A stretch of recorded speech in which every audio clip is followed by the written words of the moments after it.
Hello, today we're going to talk about kind of an introduction to titrations. So what is a titration? A titration is a type of lab where we take a reactant that we know for sure and react it with another reactant that we don't know the concentration for sure. So let's say we know the concentration of A, we know the molarity. So that's going to be our titrant because it's our known solution. And let's say we don't know the molarity or the concentration for B. So that's going to be called our analyte because we're trying to analyze it to determine that unknown concentration.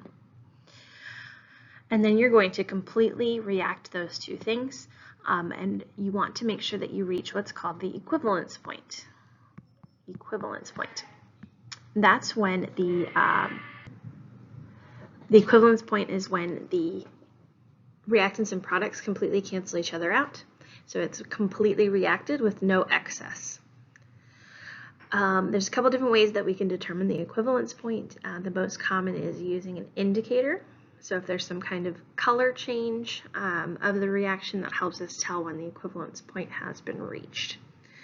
But if we know the equivalence point, then we know that it's been completely reacted, and then we can do our calculations from that equivalence point. So there's a few different types of titrations that we're going to talk about. The most common is definitely acid-base titrations. That's where your analyte and titrant, one of them is an acid, one of them is a base. It could be either way. But they react, and you'll probably want to use a pH indicator for this or a pH probe to help you determine when the equivalence point has been met. The second type is a redox titration. So we're going to get a little bit more in depth with oxidation reduction reactions in a future section, but it's essentially where you're doing one of those reactions, and either the substance being reduced is your analyte or the substance being oxidized is your analyte, and then vice versa for the substance that you're titrating with. So you're doing that oxidation reduction reaction slowly as to reach that equivalence point. And again, typically we'll have some kind of color change, which is fairly common for redox reactions. The third type would be a precipitation. And this one is less common with titration. More likely with precipitation reactions, you're going to do gravimetric analysis, which is where you would filter, wash, and then dry the solid precipitate that is formed. But it is possible to do a precipitation titration. It's just less common. So this is the common equipment that you'd use for titration. The big thing is the burette, and it's always numbered upside down. It's kind of hard to see, but it's 0 up at the top and 50 down at the bottom for a 50 milliliter burette. That's because you start with it completely filled to 0, and you slowly open and close the stopcock to let out a little bit at a time into the flask. Now typically you will put the titrant in the burette and the analyte in the flask, and typically you'll put whatever indicator, whatever thing that's going to change color in the flask as well. And then you'll have a support stand or a ring stand and a burette holder or clamp to hold up the burette. Now sometimes we'll also put in a stir bar and have some kind of stirrer underneath so that you can stir it continuously as you're going. Sometimes if the reaction needs to be heated, you could use a hot plate as well, but that's not as common with a titration. Also, we want to make sure that we're using, these are called Erlenmeyer flasks. Erlenmeyer flasks have this narrower neck, so that way it's less likely to splash during the titration. And you want to make sure that the tip of your burette is just under the lip of the Erlenmeyer flask. So these are your common equipment. The burette is graduated, so it's pretty good at dispensing liquids of a specific amount as well. And of course the goal, once you reach equivalence point, you can find the amount of titrant that it took to reach that equivalence point.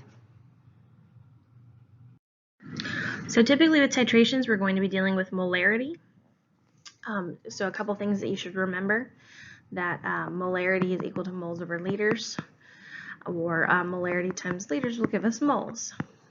So if I know the molarity of the titrant, the known solution, and I know how much it took from the burette to reach equivalence point of the titrant, I can multiply those to find the moles. Then you would use those moles and use a mole ratio from your balanced chemical equation to find the moles of the analyte. Because it was an equivalence point, we know that they're completely reacted at that moment. So we can do that mole ratio. And then from there you can go from moles of analyte to whatever unit that they're asking for, whether it's grams or molarity. They can even ask for particles, really, but the two common ones are grams, so you'd use molar mass, or molarity. So then you would do the moles that you found divided by the liters that you started with of that analyte.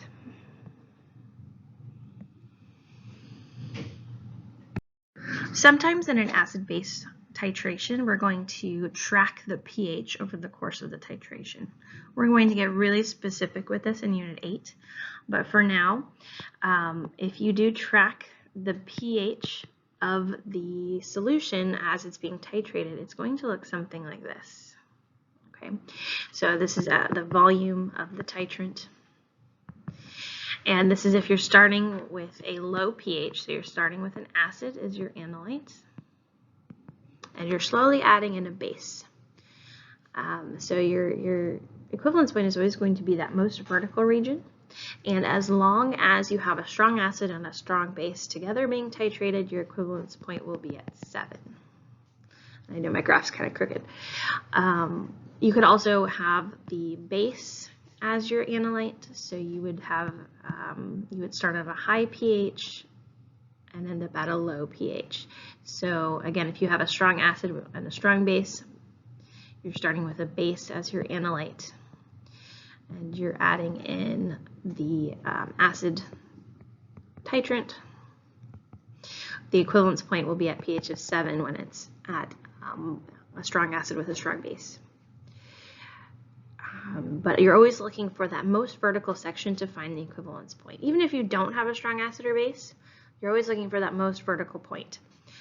The pH won't necessarily be at 7 if it's a strong acid, or if it's a weak acid or a weak base, but it will always be in that most vertical section to find the volume that you need for your titration calculations.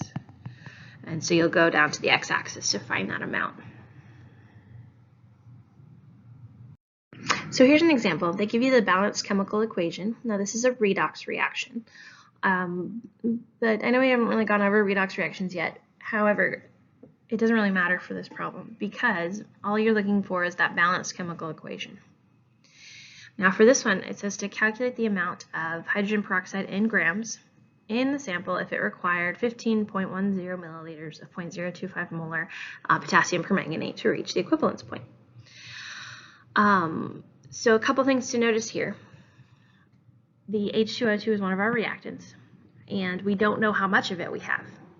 So that means the H2O2 is our analyte, and it will be in the flask in the titration. The potassium permanganate, we do know the molarity for that, so that's our known solution. However, in our reaction, the potassium winds up being a spectator ion. So we still, you just notice that this is the same as this. We've just eliminated the potassium from the equation. So this will be our titrant, and we did the whole reaction, and the experimenter found that it took 15.10 milliliters of that titrant from the burette to reach the equivalence point. And this in particular is a color change reaction. Potassium permanganate is a really purple color, and then it turns to colorless. Again, it's not something you need to know right now, but they told you how much it took to reach that equivalence point. So because it's molarity, we're going to do molarity times the liters. So I need to change this to liters, 0.0151 liters. And you'll get the moles, so 0.000378 moles of that MnO4 to reach equivalence point. From there, we're going to use a mole ratio. And there are 2 of the permanganate ions for every 5 hydrogen peroxides reacting. So the MnO4 negative cancels out, and you wind up with 0.000943 moles of hydrogen peroxide in that analyte sample. And it's asking for grams, so now you just need to change those moles into grams using the molar mass, which is 34 grams per mole for hydrogen peroxide. Whoops, I did that upside down. So we need to put the 34.0 grams per mole, and so that way the moles will cancel. So when you multiply that out, you will get 0.0321 grams of the hydrogen peroxide in that original sample.